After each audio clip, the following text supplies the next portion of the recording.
Hello दोस्तों, क्या हाल चाल। आई होप आप सभी लोग स्वस्थ होंगे और मस्त होंगे। तो मैं सूर्या सर एक बार फिर से आप सभी लोग का इस amazing learning platform next anchor पर हार्दिक स्वागत करता हूं। जैसा कि बेटा हम लोग CUT यूजी में मैथमेटिक्स के चैप्टर बाय चैप्टर चीज़ों को थियरी क्वेश्चन और with previous year question in सारे क्वेश्चन के एक सीरीज को डील कर रहे थे, जिसमें हम लोगों ने सेट को शुरू किया था।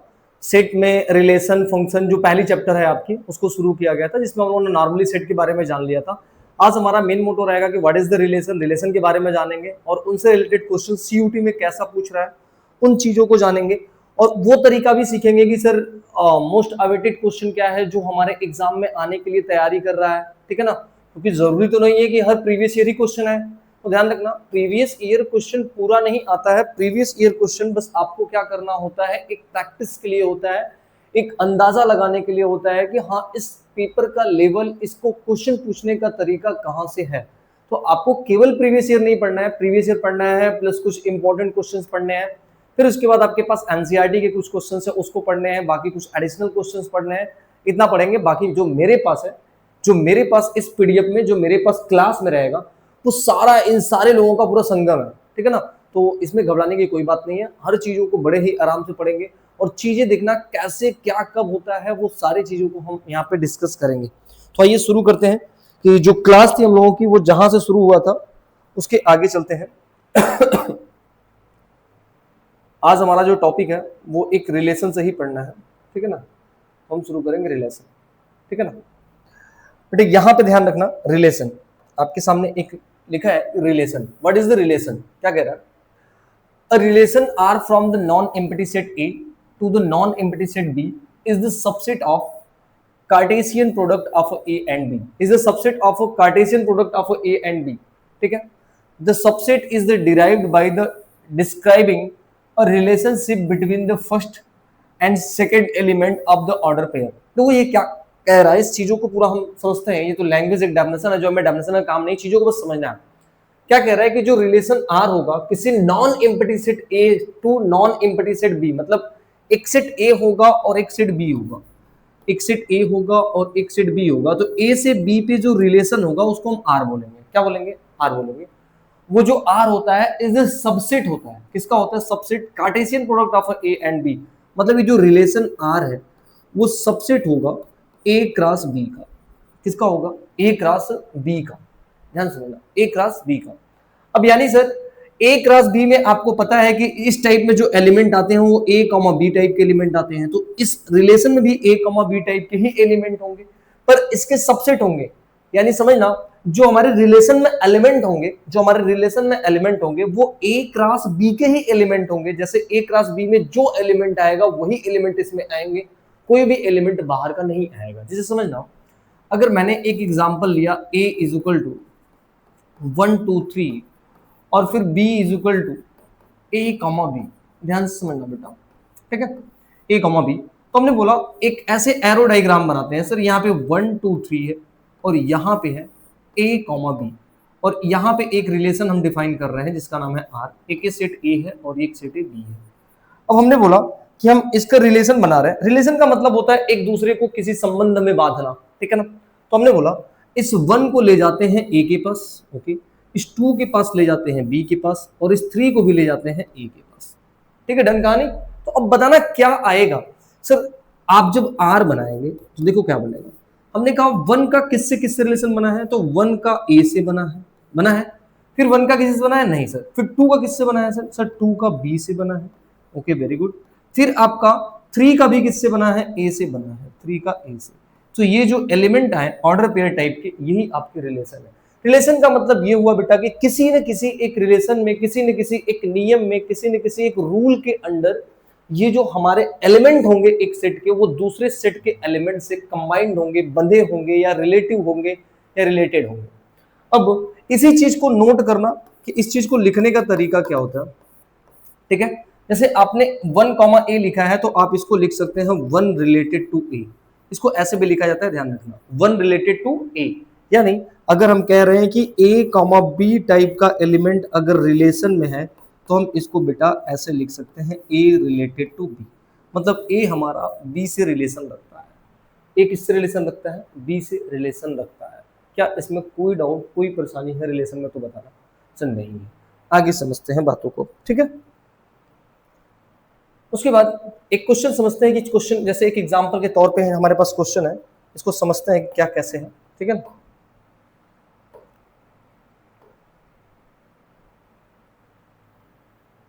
हाँ समझ, द रिलेशन आर, एक रिलेशन आर है, define on the set natural number. एक नेचुरल नंबर, नेचुरल नंबर क्या होता है, नेचुरल नंबर बोले तो n होता है, और n में किस टाइप के एलिमेंट होते हैं, 1 2 3 4 डॉट डॉट डॉट डॉट, ये जो काउंटिंग नंबर होता है इसी को हम क्या बोलते हैं, नेचुरल नंबर बोलते हैं। As a comma b such that a minus B is equal to 3, मतलब इस रिलेशन में a कॉमा बी टाइप के एलिमेंट हैं such that a minus B is equal to 3, वही दो पेयर को हम उठाएंगे जिनका सब्ट्रैक्ट करने पर 3 आएगा, जिनका सब्ट्रैक्ट करने पर क्या आएगा, 3 आएगा, इज अ गिवन बाई, ठीक है ना। ये अच्छा, इसको समझना, समझना a कॉमा बी टाइप का एलिमेंट रहना चाहिए और वो सारे एलिमेंट नेचुरल नंबर से होना चाहिए। कहां से होना चाहिए, नेचुरल नंबर से होना चाहिए।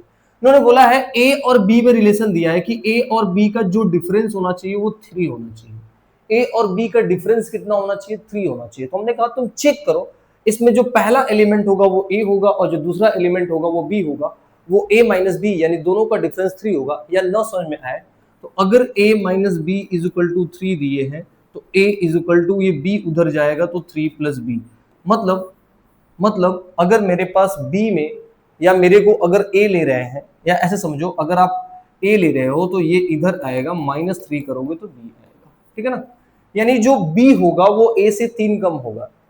रिलेशन समझना, सब क्या क्या बन सकता है, या तो दोनों का डिफरेंस 3 हो, ये भी बोल सकते हैं, या तो जो a होना चाहिए वो b से 3 ज्यादा होना चाहिए, प्लस का मतलब क्या होता है, ज्यादा होना चाहिए, या तो जो b होना चाहिए वो a से कितना कम होना चाहिए, माइनस तो मतलब क्या, कम, यानी कितना कम होना चाहिए, 3 कम होना चाहिए, ठीक है। तो हमने कहा सीधा सीधा देखते हैं सर 3 का डिफरेंस, ध्यान रखना a minus B is equal to 3 है, नॉट -3। तो हम यहाँ पे आते हैं, चीजों को समझते हैं, इससे समझते हैं।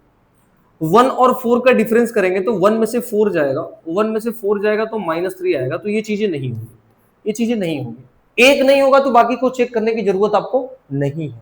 क्या बातें समझ में आ रही है, एक नहीं होगा तो बाकी को चेक करने की जरूरत नहीं है, बिकॉज देखना यहां तो 3 का डिफरेंस है पर 3 का नहीं, क्योंकि पहला वाला a minus B is equal to 3, मतलब पहला वाला ग्रेटर होना चाहिए, दूसरा वाला स्मॉल होना, तभी तो पॉजिटिव आएगा ये, नहीं तो नेगेटिव आएगा। इस सर इतनी बातें ठीक है। हमने कहा यहाँ पे आओ, 4 और 1 का डिफरेंस कितना है, 3 है, 5 में से 2 गया 3 है, 6 में से 3 गया 3, क्या इसी तरह चल रहा है 3 3, तो यानी ये वाली चीजें आपको एकदम सही मिल रही है, मिल रही है कि नहीं, सही मिल रही है, हाँ सब मिल रही है, बिकॉज यहाँ पे 3 का डिफरेंस बनाया है, ठीक है। अब अगर तुम इसको देखोगे, थोड़ा सा इसको देखना, 1 में से 3 गया तो ये तो -2 का है, ये तो होगा नहीं, उसके बाद 3 में से 5 गया, ये भी -2 का डिफरेंस है, ये तो होगा नहीं, यानी सर मेरे पास एक ही ऑप्शन मेरा मैच कर रहा है, और वो कौन सा है, बी वाला ऑप्शन, यानी 4,1 5,2 6,3, this is the relation on the natural number according to the given question. क्या इतनी बातें ठीक है, या कोई समस्या कोई परेशानी है तो आप मेरे को बताइएगा, ठीक है, नहीं है, ओके वेरी गुड। अब थोड़ी आगे चलते हैं, चीजों को समझते हैं, क्या कह रहा है, डोमेन ऑफ द रिलेशन। अब थोड़ी सी बात को समझना कि डोमेन ऑफ रिलेशन क्या होता है। Domain of relation, the set of all the first element in a relation, the set of all the first element in the relation, यानी जो रिलेशन में फर्स्ट एलिमेंट होगा, जो रिलेशन में फर्स्ट एलिमेंट होगा उसका जो सेट होगा, क्या होगा, सेट होगा, from set A to set B, यानी ए से बी पे जो रिलेशन होगा उसके पहले एलिमेंट का जो सेट होगा उसी को हम लोग डोमेन कहेंगे। क्या कहेंगे, डोमेन कहेंगे। एग्जांपल समझना, जैसे मैंने बोला कि कोई तुम एक रिलेशन बनाना, ए और बी कोई दो सेट होगा, ए से बी पे एक रिलेशन आपको बना है, जैसे पिछले वाले क्वेश्चन के उठा लेते हैं जो ऑप्शन करेक्ट था, 4 1 5 2 4 1 5 2 6 3 डॉट डॉट डॉट ये। तो देखना इसमें मैं डोमेन पूछूं, क्या पूछूं, डोमेन, क्या पूछूं, डोमेन। तो डोमेन को एक सेट में बनाना है, किसमें, because the set of the element, first element. तो तुम इस रिलेशन में आओ, फर्स्ट एलिमेंट को उठाओ। सर फर्स्ट एलिमेंट क्या होता है, हमने कहा भाई रुक ना, सेट एलिमेंट मतलब अब सेट में जाओ बेटा, जो पहला एलिमेंट है यहाँ पे हमने लिखा 4, जो दूसरा एलिमेंट है इसका 5, फिर यहाँ पे आएंगे तो क्या है 6, यानी ये जो ऐसे करके ऑर्डर पेयर में पहले पहले वाले एलिमेंट है, जो पहले पहले वाले एलिमेंट है, इसी को हम लोग क्या कहते हैं, डोमेन कहते हैं। क्या कहते हैं, डोमेन। यानी जो अपने रिलेशन में फर्स्ट एलिमेंट रहेगा हम उसको क्या बोलेंगे, डोमेन बोलेंगे। क्या इतनी बातें ठीक है? हाँ सर ठीक है। ओके, कोई समस्या, कोई परेशानी नहीं सर, आगे चलते हैं। उसके बाद codomain and the range of the relation. अब हमें क्या बताना है, codomain and the range of the relation बताना है कि कोडोमेन क्या होगा और रेंज क्या होगा, उसका मुझे कहानी बताना है। ठीक है, ओके सर, इस बात को आता है। तो देखो, the set of all the second element in the relation R from the set A to set B, जो सेट ए से सेट बी होगा, is called the range of the relation R. ठीक है ना, the set of all the second element in the relation R, जो relation R में second element होगा, जैसे फर्स्ट एलिमेंट को आपने क्या बोला, डोमेन बोला, तो जो सेकंड एलिमेंट है उसको सेट में बनाओगे तो उसको क्या बोलेंगे, रेंज बोलेंगे। क्या बोलेंगे, रेंज। पहले रेंज समझ में आया? मतलब सर अगर मैं यहां से आपको रेंज पूछूं, क्या पूछूं, रेंज, तो रेंज क्या होगा, तो बोलेंगे अरे सर क्या बात करते हैं, दूसरे वाले एलिमेंट को लिखेंगे तो ये हमारा रेंज हो जाएगा 1 2 और क्या हो जाएगा 3। क्या इतनी बातें ठीक है? यानी ऑर्डर पेयर में, रिलेशन में पहले वाले एलिमेंट का जो सेट बनेगा उसको डोमेन बोलेंगे, जो सेकंड वाले एलिमेंट का सेट बनेगा उसको हम लोग रेंज बोलेंगे। क्या बोलेंगे, रेंज बोलेंगे। इतनी बातें ठीक है? The whole set B is the called the codomain of the relation R. ठीक है ना, range is the subset of the codomain. चीजों को समझना थोड़ा सा, मैं बताता हूं। हमने बोला चीजों को समझना, एक ए और एक बी, एक ए और एक बी मैंने बनाया, ठीक है, ध्यान से समझना। 1 2 3 यहां पे हमने लिया ए बी सी डी। ठीक है, अब देखो हम रिलेशन बना रहे हैं, चीजों को थोड़ा समझना। 1 गया बी के साथ, 2 गया ए के साथ, 1 गया सी के साथ, 3 गया बी के साथ। ये हमने एक रिलेशन बनाया रिलेशन। हमने कहा तो रिलेशन को लिख लो, रिलेशन। सर रिलेशन क्या आएगा, सर 1 का बी के साथ भी है और सी के साथ भी है, 1 का बी के साथ भी है, 1 का सी के साथ भी है। 2 का, सर 2 का ए के साथ है, 2 का ए के साथ है। 3 का, सर 3 का बी के साथ। ठीक है, इतनी बातें सही है? क्या कोई समस्या, कोई परेशानी नहीं? सर हमने कहा इसका तुम डोमेन लिख के दिखाओ मेरे को। सर क्या बात करते हैं, डोमेन तो हम लिख लेंगे। हमने कहा लिखो भाई। सर डोमेन आएंगे तो सर पहला एलिमेंट 1 है, फिर यहाँ पे 1 है तो 1 1 दो बार तो नहीं लिखेंगे, 1 एक ही बार लिखेंगे। हाँ सर, क्योंकि सेट में कोई भी चीज रिपीट करके नहीं लिखते हैं।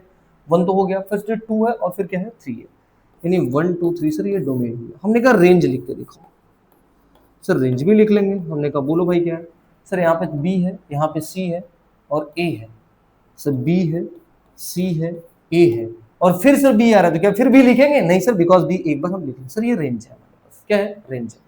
अब ये कोडोमेन क्या कह रहा है, the whole set B is the called the codomain, यानी जो ये बी पूरा सेट होगा, इधर का ये जो पूरा सेट होगा, इसी को हम कोडोमेन बोलेंगे। क्या बोलेंगे? कोडोमेन बोलेंगे। अच्छा बात समझ में आएगी, कोडोमेन किसको बोलेंगे? हाँ सर बात समझ में आएगी, कोडोमेन। यानी अगर मुझे यहाँ पे कोडोमेन बताना हो तो इसको सेट में लिखेंगे तो कोडोमेन क्या होगा, पूरा का पूरा होल सेट बी, यानी ए बी सी डी। ठीक है ना, ये चाहे जिससे मिले या ना मिले, ठीक है, हमें ये रिलेशन में नहीं देखना होता है कोडोमेन। कोडोमेन का मतलब जो पूरा का पूरा सेट होता है, जो ये पूरा बी सेट होता है, इस बी में जितने एलिमेंट होंगे वो सारे एलिमेंट को हम क्या बोलेंगे, कोडोमेन। और ध्यान रखना, जितने भी रेंज आते हैं बच्चा, जितने भी रेंज आते हैं क्या इधर से ही आते हैं कि नहीं आते हैं? हाँ सर आते हैं इधर से। रेंज को तुम क्या बोलते हैं सर, जो इधर आके मिला है वही रेंज से आया है। जबकि कोडोमेन क्या है कि सर इसी में से पूरे एलिमेंट है। तो मतलब भैया मेरे कहने का मतलब ये जो रेंज आया होगा ये इसी में से आया होगा, कोडोमेन में से आया होगा। हाँ, पूरा कोडोमेन नहीं आया होगा पर कोडोमेन से ही आया होगा। तो इसीलिए ये बोला गया है कि जो रेंज होता है वो सबसेट होता है कोडोमेन का। यानी जो रेंज होता है वो किसका सबसेट होता है, कोडोमेन का होता है। बिकॉज रेंज जो होता है वो कोडोमेन के सेट से मिलता है, जबकि रेंज हमारा छोटा हो सकता है, रेंज में एलिमेंट कम हो सकते हैं, लेकिन कोडोमेन तो पूरा का पूरा सेट हमेशा आएगा जो इधर वाला सेट होगा। देन इतनी बात कहानी। यानी सर एक चीज को बड़े ध्यान से रखना कि सर जो रेंज होता है, जो रेंज होता है वो सबसेट होता है कोडोमेन का। क्या होता है? कोडोमेन का होता है। ठीक है, डन कहानी, डन कहानी। कोई समस्या, कोई परेशानी नहीं? ऐसे एग्जाम्पल ऐसे समझो ना कि अगर मैं एक दोस्त हूं और एक मैं अपने दोस्त से रिलेशन रख रहा हूं, चीज को समझना बता रहा हूं। ठीक है, अगर मैं एक फ्रेंड हूं और अपने एक फ्रेंड से रिलेशन में हूं, ठीक है ना, तो जब मैं रिलेशन में हूं तो जो उसके घर वाले हैं वो सेट बी है, और जो मैं हूं वो सेट ए हूं। जो मैं हूं वो सेट ए हूं, और जो उसके पूरे घर वाले हैं वो सेट बी है।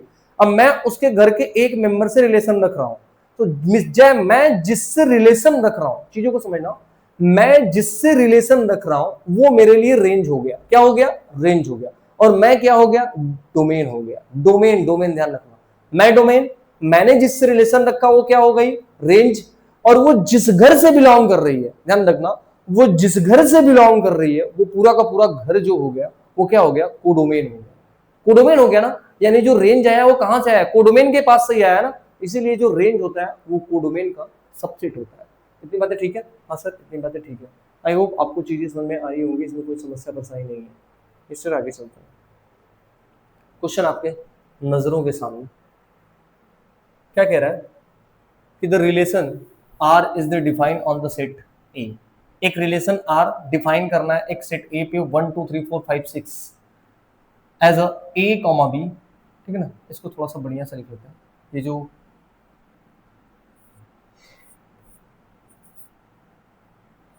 हाँ A comma B such that A is equal to 2b, यानी यहां पे क्या कह रहा है ध्यान समझना, ए और बी को लिखना है, लेकिन जो ए होगा वो बी का ट्वाइस होगा। किसका ट्वाइस होगा? बी का ट्वाइस होगा, ठीक है।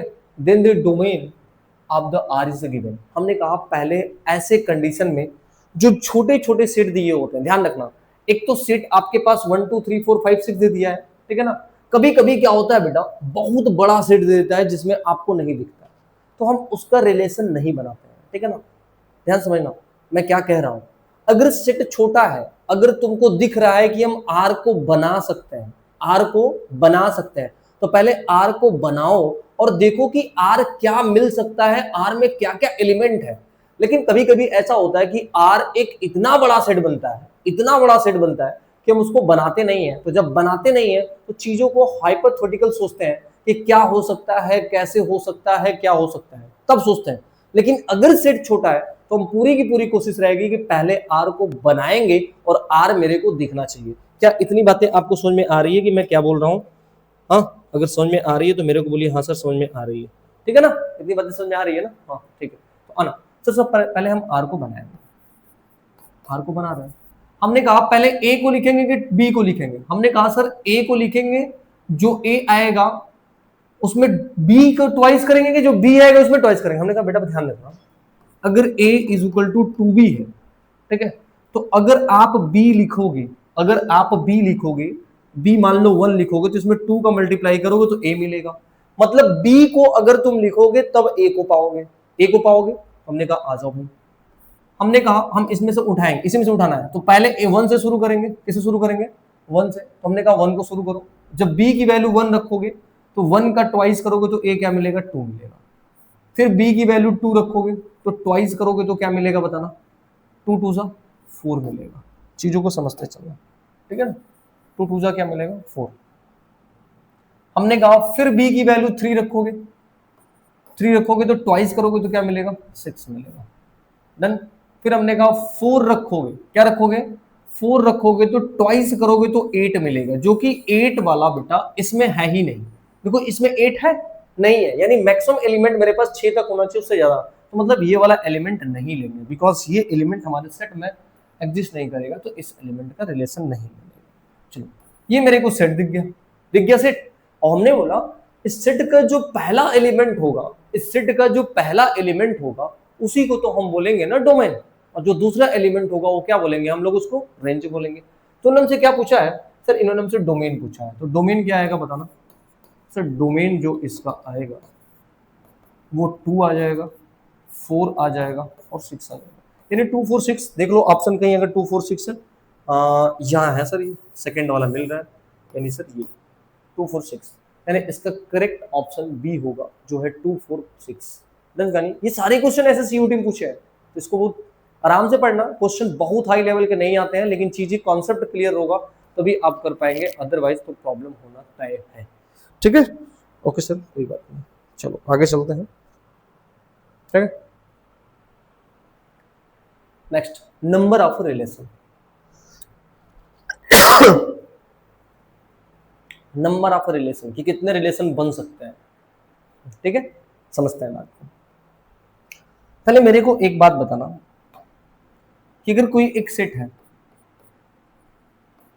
इसमें दो एलिमेंट है, तो मैं पूछूं इसका सबसेट कितना बन सकता है? क्या बन सकता है? सबसेट। है ना? तो आप बोलेंगे सर सबसेट हमें पता है सर, एक 5 बनता है और एक 1 बनेगा और एक 2 बनेगा और एक खुद वो सेट बनेगा, यानी सर 1 2 3 4, यानी 4 सेट बनेगा सर। बनेगा ना सर? 4 बनेगा, ठीक है सर, 4 बनेगा। उसके बाद बताना जब 4 ये बन रहा है, 4 ये बन रहा है, तो ये कॉन्सेप्ट क्या होता है?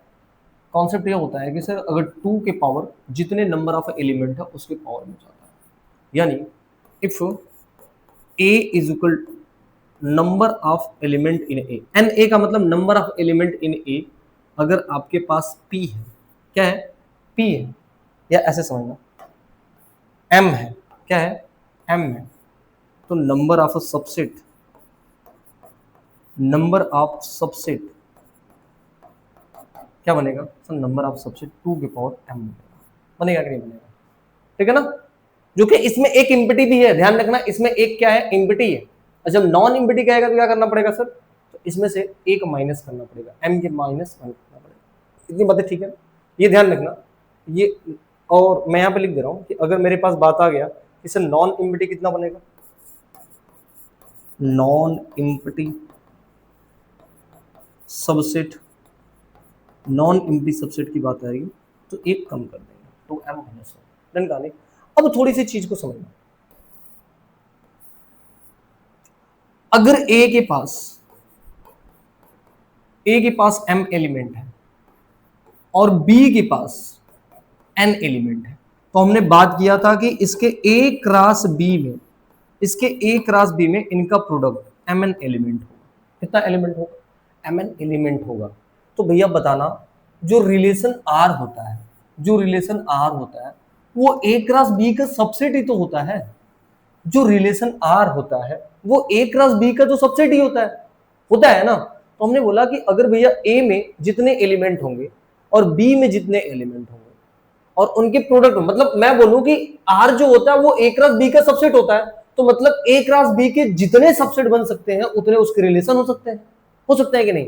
तो बताना, मैंने बोला कि अगर a क्रॉस b में mn एलिमेंट है तो उसके रिलेशन में कितने एलिमेंट होंगे? सर क्या बात करते हैं? 2 के पावर mn एलिमेंट होंगे। कितने एलिमेंट होंगे? 2 के पावर mn।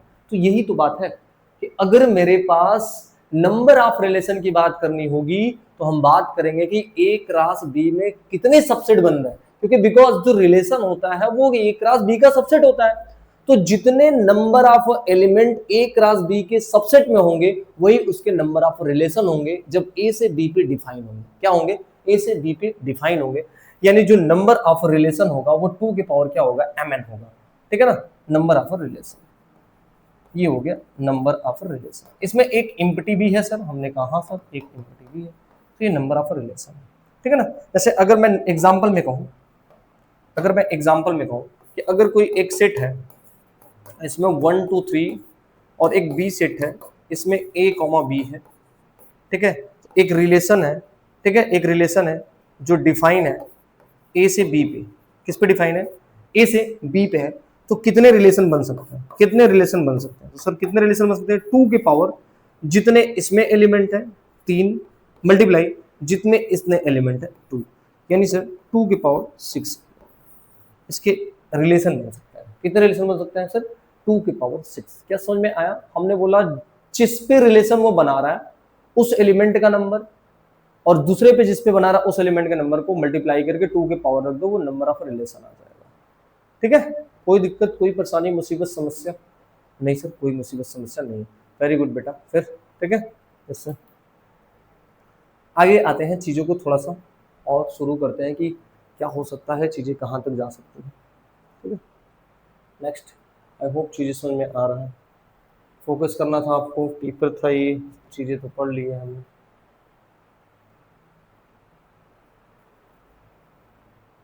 चलिए ठीक है, अब मैं आपको और बताता हूँ वेट। अब आते हैं थोड़ा सा और रिलेशन में पढ़ते हैं, चीज़ों को आगे बढ़ाते हैं, चीज़ों को आगे बढ़ाते हैं।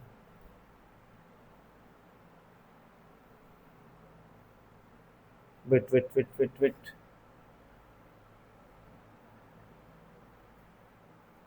वेट वेट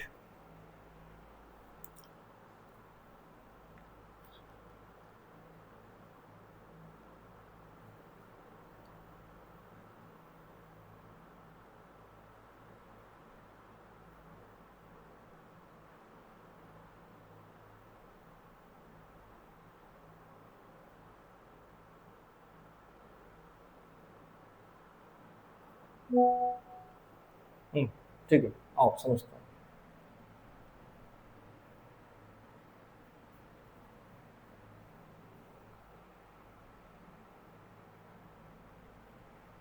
ठीक है,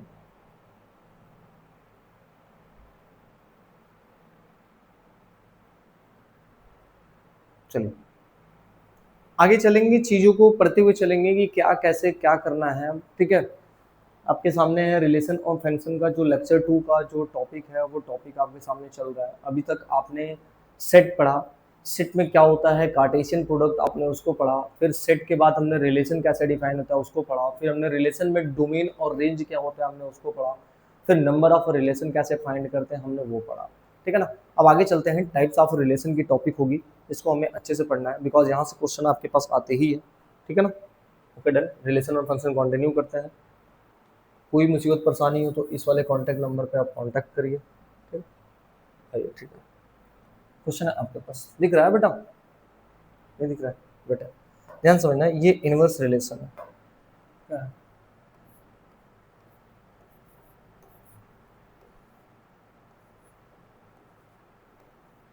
इनवर्स रिलेशन,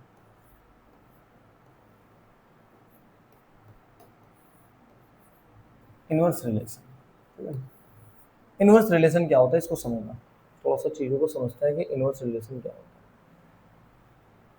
इनवर्स रिलेशन में क्या कह रहा है कि let R be the relation from the A to B, एक रिलेशन रिलेशन आर है जो कि ए से बी पे है, then R inverse from the B to A define the inverse of a relation R. देखो मेरी बात को समझना, हमने बोला कि अगर एक ए से बी पे रिलेशन आर डिफाइन है, एक ए से बी पे रिलेशन आर डिफाइन है, तो इसका ठीक उल्टा करेंगे, ठीक उल्टा करेंगे तो ये इनवर्स हो जाएगा जो कि बी से ए पे होगा। जैसे फॉर द एग्जांपल, जो अगर आर में, ध्यान समझना, अगर आर में एक्स कॉमा वाई टाइप के एलिमेंट है, ठीक है ना, जहां पे एक्स आपका ए से है और वाई आपका बी से है, ध्यान समझना, एक्स ए से है और वाई कहां से, बी से, तो जो इसका बेटा आर इनवर्स होगा वो मैटर एकदम पलट जाएगा। जो ए से बी पे कहानी बन रही थी, अब वो कहानी किस पे बनेगी, बी से ए पे बनेगी, यानी एक्स वाई की जगह पर हो जाएगा वाई कामा एक्स, और यहाँ पे एक्स जैसे है वो बिलोंग करेगा ए से ही, और वाई जो है वो बी से ही बिलोंग करेगा। बस पैटर्न यहाँ पे लिखने का तरीका चेंज हो जाएगा।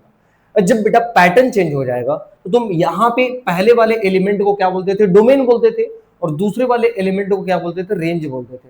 तो यहाँ पे चीजें उल्टी हो जाएंगी, यानी जो यहाँ रेंज होगा वो यहाँ पहले हो जाएगा तो यहाँ डोमेन हो जाएगा, और जो यहाँ डोमेन था वो यहाँ दूसरे नंबर पे हो जाएगा, जो कि यहाँ पे क्या हो जाएगा, रेंज हो जाएगा। मतलब सर रेंज और डोमेन भी हमारा क्या हो जा रहा है, चेंज हो जा रहा है। यानी कहने का मतलब, अगर मैं डोमेन की बात करूं, डोमेन ऑफ आर, जो आर का डोमेन था, जो आर का डोमेन था वो आ गया रेंज के पास, किसका रेंज, आर इनवर्स का, range of are inverse, range of are inverse.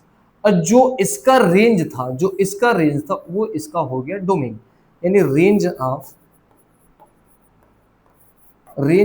Are वो हो जाएगा डोमेन ऑफ आर इनवर्स। इस चीजों को बड़े ध्यान से समझना कि जो डोमेन होता है वो उसका रेंज हो जाता है, और जो इसका रेंज होगा उसका उल्टा, उसका रेंज है, अगर उसका रेंज है तो इधर आके डोमेन हो जाएगा, और अगर इसका डोमेन है तो इधर आके क्या हो जाएगा, रेंज हो जाएगा। That is the inverse. Inverse मतलब कहानी ऐसी है कि अगर आर में एलिमेंट आपके पास 2,3, 4,5, -6,2 है, तो जो आर इनवर्स है उसमें ऑटोमेटिक एलिमेंट क्या हो जाएंगे, 3 का उल्टा 3 2, 4 5 का 5 4, -6 - 2 का -2 6 हो जाएगा। ठीक है, इतनी बातें सही है। आई होप आपको इनवर्स ऑफ रिलेशन की बातें समझ में आई है। ठीक है, आगे चलते हैं, आपके पास क्वेश्चन है, एक बढ़िया सा क्वेश्चन है। ठीक है, क्वेश्चन को समझता है। क्वेश्चन क्या है, क्वेश्चन है the relation R define on the set of a natural number. एक नेचुरल नंबर पे एक मेरे पास रिलेशन आर डिफाइन है। क्या डिफाइन है? रिलेशन आर एज अ, ये हमें दिया है A comma B such that A is equal to 2b, then R inverse is the given by. अच्छा, ध्यान रखना, ये जो मेरे को डिफाइन किया वो आर डिफाइन किया है। क्या डिफाइन किया है? आर डिफाइन किया है। ठीक है, चीजों को समझना, आर डिफाइन किया है तो हमसे कह रहा है on the set of a natural number. तो पहले हम समझते हैं, पहले आर को ध्यान रखना, चीज क्या बोल रहा है, द रिलेशन आर। इन्होंने ये जो डिफाइन किया वो आर को, लेकिन आपसे जो पूछ रहे हैं वो क्या पूछ रहे हैं? Are inverse. तो भैया पहले हम आर निकाल लें, जब मेरे पास आर निकल जाएगा तो हम उसके पैटर्न को उल्टा कर देंगे तो मेरे पास आर इनवर्स निकल जाएगा। हाँ सर सही है। तो हमने बोला पहले किस पे कर रहे हैं? Natural number. अब नेचुरल नंबर क्या होता है बेटा? 1 2 3 4 5 डॉट डॉट डॉट। ठीक है, तो सर कितना आर बनाएंगे? इसमें तो बहुत सारे एलिमेंट है। हमने कहा थोड़ा मोड़ा तो बना सकते हैं, दो चार ठो देखने के लिए कैसा आ रहा है। हाँ सर उतना तो कर सकते हैं। तो सर जब आर बनाएंगे तो आर में बोला है इन्होंने कि ए कॉमा बी टाइप के एलिमेंट लिखने हैं, जो बी होगा उसका ट्वाइस करेंगे तो ए, जैसे भी पिछले कर रहे थे। तो सर अगर बी की वैल्यू 1 रखेंगे तो क्या ए की वैल्यू 2 पाएंगे? Yes sir. और अगर बी की वैल्यू 2 रखेंगे तो इसकी वैल्यू 4 पाएंगे, और अगर इसकी वैल्यू 3 रखेंगे तो इसकी वैल्यू 6 पाएंगे, और इसी तरीके से चलेगा कहानी। ठीक है, ये आर हो गया। तो बेटा बताना कि आर इनवर्स क्या हो जाएगा? सर बस कुछ नहीं, इस वाले पैटर्न को हमें चेंज कर देना है और हम इस तरीके से इसको करेंगे चेंज। कोई दिक्कत, कोई परेशानी, मुसीबत, समस्या हो तो मेरे को बताना। और आर इनवर्स 1 2 2 4 कहीं है? सर 1 2 2 4 3 6, मतलब सर ये बी वाला ऑप्शन इज द करेक्ट। यानी सर ये वाला ऑप्शन मेरे पास करेक्ट ऑप्शन है, और इसमें कोई भी समस्या परेशानी हमें नहीं हो रही है, क्योंकि चीजें हमारे बस में है और एकदम सर अच्छे समझ में आ रहा है। ठीक है, कोई दिक्कत, कोई परेशानी, अगर मुसीबत समस्या होगी तो आप एक बार इसको जरूर शेयर करिएगा बेटा। ठीक है, और चीजें आपको अच्छे से क्लियर समझ में आ रही होगी, बिकॉज अगर समझ में आ रही है तभी चीजें अच्छी है, नहीं तो फिर आपके लिए भयावह हो जाता है बच्चा। ठीक है ना? ठीक है, यस सर। चलिए फिर आगे चलें, आगे चलें। हाँ, types of relation on the set. ठीक है, टाइप्स ऑफ रिलेशन। अब हम पढ़ेंगे types of relation on the set. तो समझते हैं।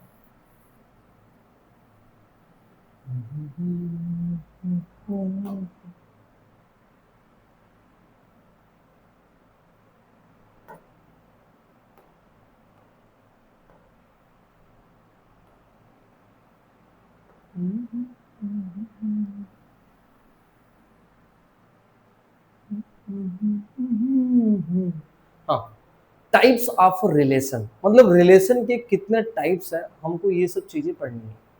ठीक है ना? समझ में आ रही है ना? टाइप्स ऑफ रिलेशन क्या होता है ऑन अ सेट, हमें ये चीजें पढ़नी है। चलो आओ समझते हैं।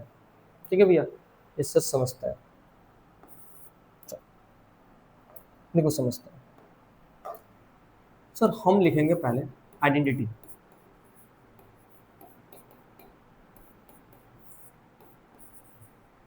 Identity relation.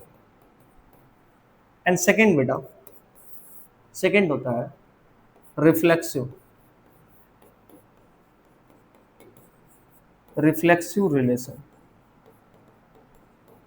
एंड थर्ड होता है सिमेट्रिक रिलेशन। एंड फोर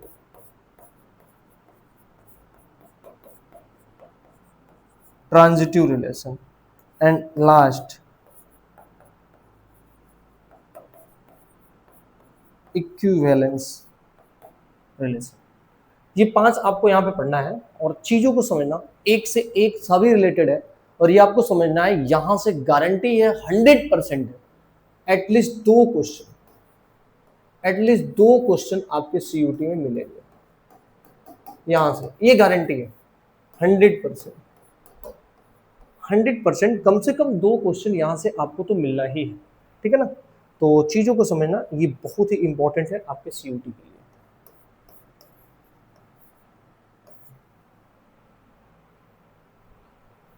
ये बहुत ही इंपॉर्टेंट है आपके सीयूटी एग्जाम के लिए। ठीक है, इससे ठीक है, बातें समझ में आ रही है। मैंने कहा आओ फिर समझते हैं क्या कैसे करना है आपको।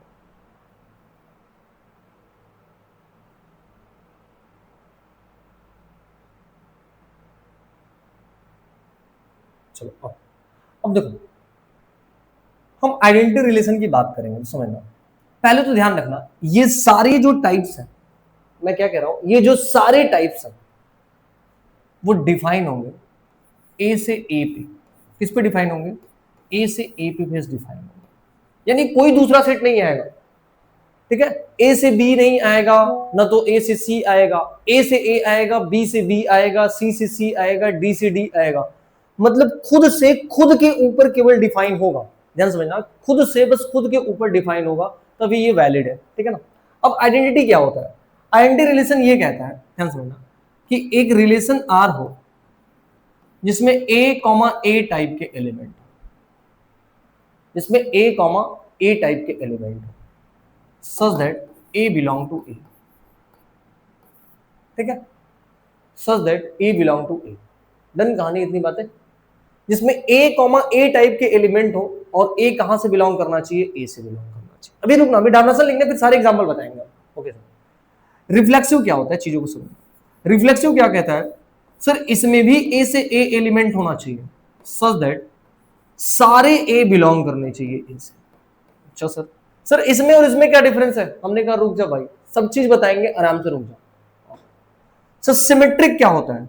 सिमेट्रिक में ध्यान रखना कि इफ ए कॉमा बी अगर आर में है, इंप्लाइज दैट बी कॉमा ए भी आर में होना चाहिए।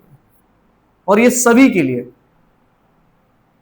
For all if A comma B is belong to R, implies that B comma A belong to.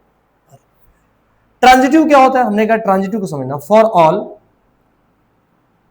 If A comma B is belong to R and B comma C also belong to R, implies that A comma C is belong to R। तो transitive क्या होगा? जो second, third और fourth तीनों को follow करेगा उसको हम इक्विवेलेंस बोलते हैं। इक्विवेलेंस मतलब होल्ड सेकेंड, थर्ड, फोर्थ।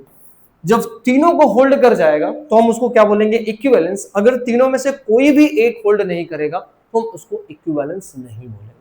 अब सर समझते हैं कि क्या चीजें कैसी हैं, मेरी चीजों को बात थोड़ा ध्यान से समझना।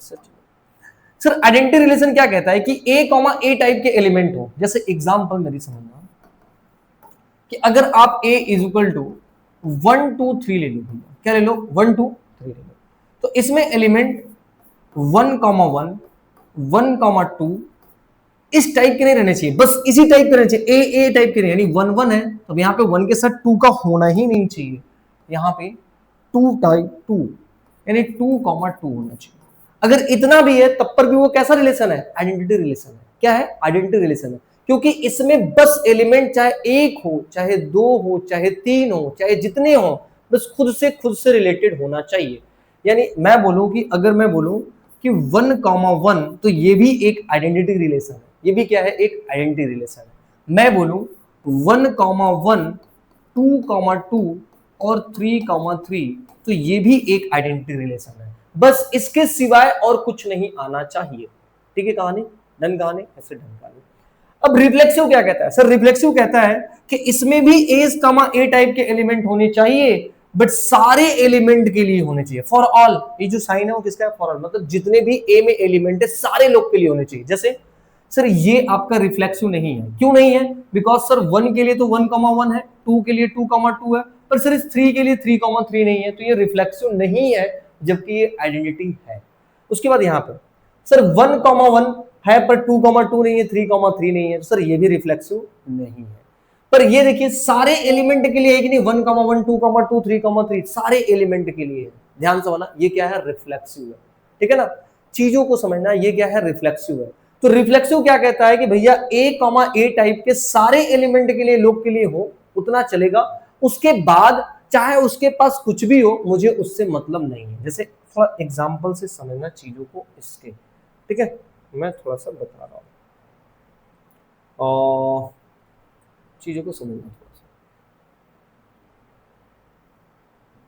कोशिश कर रहा हूं आपको चीजों को समझाना। ठीक है? यहां समझना। जैसे मैं एक एग्जांपल लिया, a इज इक्वल टू 1 2 3, मैंने लिखा R1 इज इक्वल टू 1,1, 1,2, 2,2, 3,3।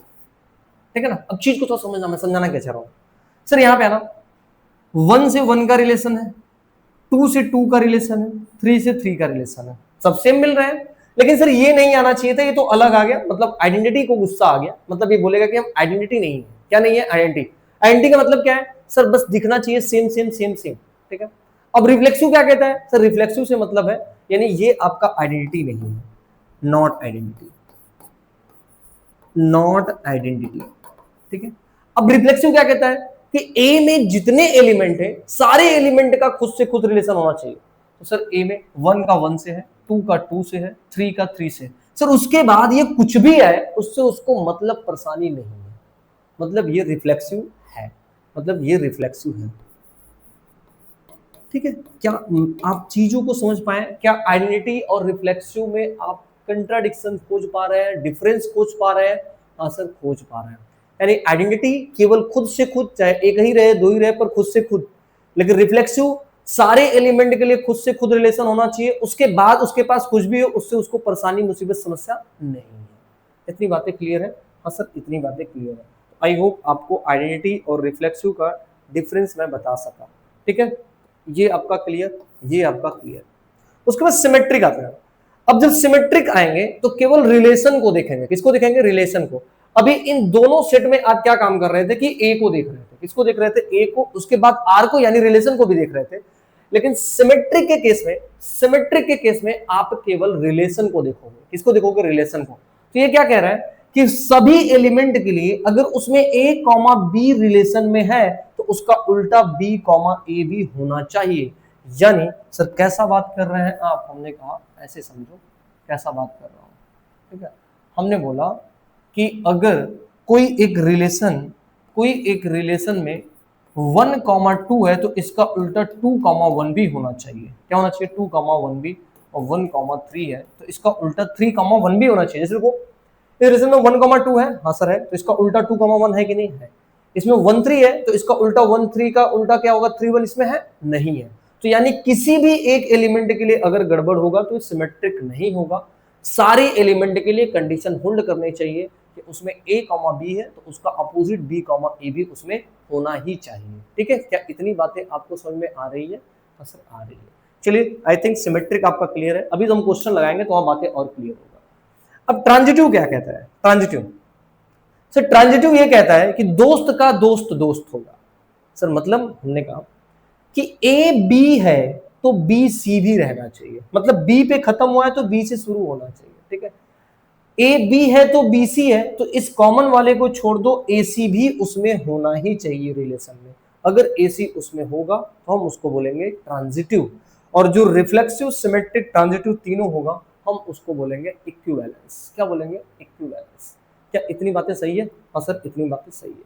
आना अब समझते हैं आगे। एक एग्जाम्पल सारे जो अपने पास क्वेश्चन के पड़े हैं, हमें इसमें बताना ही है कि क्या कौन सा है। ठीक है। आना भैया क्या कह रहा है? क्वेश्चन है if relation R defined on the set A B C D पे डिफाइन है, एक सेट है ए बी सी डी पे डिफाइन है, which of the following is the symmetric. Symmetric कौन सा?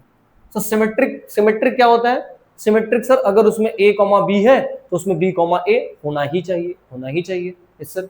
तो हम a के पास आए, a के पास आए, ठीक है ना, चीजों को समझना। हम a के पास आए और a में देख रहे हैं सर a कॉमा ए है तो इसका उल्टा क्या होगा? सर a का उल्टा तो खुद a ही होगा ना, होगा ना उल्टा। अरे 1,1 का उल्टा क्या होगा? 1,1 होगा। 2,2 का क्या होगा? 2,2 होगा। तो सर a और a है तो इसमें a है, मतलब ये पास कर गया। सर इसमें a और b है तो इसका उल्टा b a इसमें है, b a इसमें है, b a इसमें है। नहीं सर, तो इसके लिए कहानी होगी उल्टी। a b 2 बार है इसीलिए दिक्कत परेशानी हो गया। ठीक है। b c है तो इसका उल्टा नहीं है, मतलब ये सर नहीं है, ये हमारे पास है ही नहीं। उसके बाद यहाँ पे आता है सर a b है तो इसका उल्टा b a है। देखो यहाँ पे a b है तो इसका उल्टा क्या है? b a है कि नहीं है? यस सर है। उसके बाद अगर b b है तो इसका उल्टा खुद ये होगा, मतलब ये भी सही है। उसके बाद a कॉमा सी है तो इसका उल्टा c कॉमा ए इसमें कहीं मिल रहा है? नहीं है, तो ये हमारा नहीं है, ये कैंसल आउट हो गया। ना तो ये है ना तो ये है। अब c पे आते हैं। सर a कॉमा a है तो इसका उल्टा a कॉमा a इसमें है, b कॉमा c है तो इसका उल्टा c कॉमा b इसके पास ही है। सर इसमें c कॉमा d है तो इसका उल्टा d कॉमा c इसमें है। मतलब सारे एलिमेंट के लिए सर ये होल्ड कर रहा है और यही हमारा है सिमेट्रिक, यही है हमारा सिमेट्रिक। क्या बातें समझ में आई हैं? अगर ना समझ में आया तो बताइएगा, बिकॉज सिमेट्रिक का यही कहानी है कि सारे एलिमेंट के लिए होल्ड करने चाहिए। अगर उसमें a कॉमा बी है तो b कॉमा सी होना चाहिए, c कॉमा डी है तो d कॉमा सी भी होना ही चाहिए, ये सारे एलिमेंट के लिए। और जो सेम एलिमेंट होता है बेटा a कॉमा a, उसके लिए तो खुद वो उल्टा खुद ही अकेले होता है, वही अपना बना लेता है फिर खुद के साथ। ठीक है, डन कहानी इतनी। क्या क्वेश्चन समझ में आया, कैसे लगा? हाँ सर समझ में आया। ओके, नेक्स्ट क्वेश्चन पे चलते हैं। फिर अपने पास अगला क्वेश्चन है, क्या ध्यान समझना, इस क्वेश्चन को समझना है। ये क्वेश्चन तो पूछा हुआ है एग्जाम में, CUT 2024 में ये क्वेश्चन पूछा हुआ है, और जो आपने पिछला क्वेश्चन लगाया वो भी CUT का ही था, मिस हो गया बस। ये 2024 में बेटा क्वेश्चन पूछा हुआ है CUT का। ठीक है ना, क्या कह रहा है कि let R be the relation over the set A all the straight line plane such that L1 R L2, ये लिखा है L1 R L2, मतलब L1 वाला L2 से रिलेटेड है, implies that L1 is the parallel to the L2। मतलब कब related है? जब L1 जो है वो पैरेलल है L2 का। मेरी बात समझना, लैंग्वेज समझो, लैंग्वेज क्या कह रहा है कि L1 related to L2 if and only if L1 is a parallel to the L2। मतलब L1 और L2 तभी रिलेशन में आएंगे जब एक दूसरे के वो पैरेलल होंगे। क्या होंगे? पैरेलल होंगे। इतनी बातें समझना बस, कि अगर जो पैरेलल होगा वो मेरे पास रिलेशन में आ जाएगा। तो कह रहा है then R is the, reflexive होगा कि सिमेट्रिक होगा कि ट्रांजिटिव होगा। अब मेरी बात समझना, बड़ी अच्छी क्वेश्चन है, बहुत ध्यान से समझना। हमने बोला कि भैया क्या रिफ्लेक्सिव में कहानी क्या होना चाहिए? सर रिफ्लेक्सिव में खुद से खुद का होना चाहिए। यानी सर अगर आप L1 ले रहे हैं तो L1 L1 बने, L2 ले रहे हैं तो L2 L2 बने, L3 ले रहे हैं तो L3 L3 बने, यही बने ना। तो सर ये बनेगा क्या? L1 पैरेलल L2 हो जाए, सॉरी L1 पैरेलल L1 रहे तब, और सर L2 पैरेलल L2 रहे तब, और सर L3 पैरेलल L3 रहे तब। तो क्या ये सारी कहानी हो सकती है? तो हमने कहा भाई तुम एक लाइन को ड्रा करो, ये लाइन ही है ना, क्या एक लाइन अपने लाइन के पैरेलल होता है? हाँ सर, ये ज्योमेट्री का प्रॉपर्टीज है, आपको प्लेन में पढ़ाया गया होगा, स्ट्रेट लाइन में पढ़ाया गया होगा, एक लाइन खुद के पैरेलल होती है। परपेंडिकुलर होती तो ऐसे खड़े होती ना, तो क्या एक अपने चीज पे कोई चीज अपने से खड़ा हो सकता है? नहीं सर। तो यानी क्या होता है? पैरेलल, यानी एक लाइन खुद के क्या होता है? पैरेलल। तो सारी लाइन खुद के पैरेलल होगा तो सारे खुद से खुद के पेयर बनेंगे, और सारे जब खुद से खुद के पेयर बनेंगे तो हम बोल सकते हैं कि सर ये रिफ्लेक्सिव तो होगा। मतलब सर रिफ्लेक्सिव तो है, रिफ्लेक्सिव है कि नहीं है? है सर। अब बात आती है सिमेट्रिक के, किसकी बात आती है? सिमेट्रिक के। अब देखते हैं कि सिमेट्रिक होता है कि नहीं होता है। जैसे सिमेट्रिक, हमने कहा सिमेट्रिक की जब बात करते हैं तो रूल होता है कि अगर L1, L2 रिलेशन में है तो क्या L2, L1 होगा? हम देख लेते हैं। सर अगर L1, L2 R में होगा तो क्या L1 पैरेलल L2 होगा? हाँ सर होगा। अब बताना, अगर L1 L2 के पैरेलल है, मतलब एक लाइन दूसरी लाइन के पैरेलल है, तो क्या दूसरी पहले के पैरेलल नहीं होगी? हाँ सर होगी। तो यानी सर L2 भी L1 के पैरेलल होगा, और जब L2 L1 के पैरेलल होगा तो L2, L1 भी हमारा R में जाएगा, जाएगा कि नहीं? यानी ऐसे नॉर्मली सोचो कि अगर A, B R में है, मतलब A B के पैरेलल है, तो B, A होगा तो B पैरेलल A होगा। क्या ये बातें होंगी? हाँ सर ये बातें होंगी, मतलब सारे एलिमेंट के लिए होंगी। तो हम बोल सकते हैं सर ये तो सिमेट्रिक भी मेरे को दिख रहा है। हमने कहा एकदम सही, ये आपको सिमेट्रिक भी दिख रहा है। जब ये सिमेट्रिक हो गया तो सर ट्रांजिटिव की बात करेंगे। किसकी बात करेंगे? ट्रांजिटिव। तो हमने बोला ट्रांजिटिव को ध्यान रखना, क्या बोला गया था कि सर L1 L2 लेंगे, और सर L2 पे खत्म हो रहा है तो एक L2 से ही शुरू करेंगे L3। अब ये भी R में है और ये भी R में है। सर अगर ये R में है तो मतलब L1 L2 के पैरेलल है, और सर L2 L3 R में है तो L2 भी L3 के पैरेलल है।